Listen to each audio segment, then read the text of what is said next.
आवाज मानदेशाचा। पलूस नगरपालिकेच्या मुख्याधिकारी निर्मला यमगर यांच्या घरी काम करणाऱ्या मोलकरणीनं 4 लाखांचे सोन्याचे मंगळसूत्र आणि 50,000 रुपये रोख असा एकूण 4.5 लाखांचा मुद्देमाल चोरी केलाय।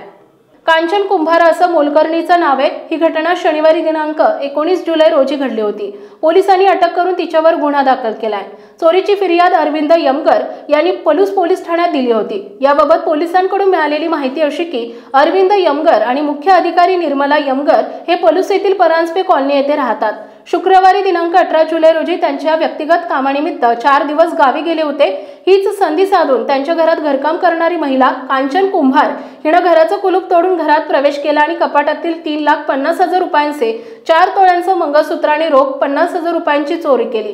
ही गोष्ट 4 दिवसांनी घरी परतलेल्या यमगर कुटुंबियांच्या लक्षात आली। अरविंद यमगर यांनी तात्काळ पोलिसात धाव घेत घडलेल्या प्रकाराची माहिती देऊन अज्ञातावर फिर्याद दाखल केली।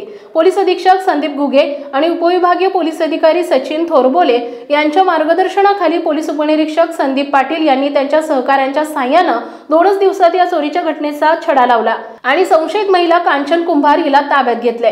तिने गुन्ह्याची कबुली देत रोख रक्कम आणि दागिने पोलिसांच्या ताब्यात दिले आहेत। आपल्या जिल्ह्यातील तालुक्यातील लेटेस्ट बातम्या पाहण्यासाठी आजच मान चौफेर न्यूज चॅनलला YouTube वर सबस्क्राइब करा आणि बेल आयकॉन प्रेस करा।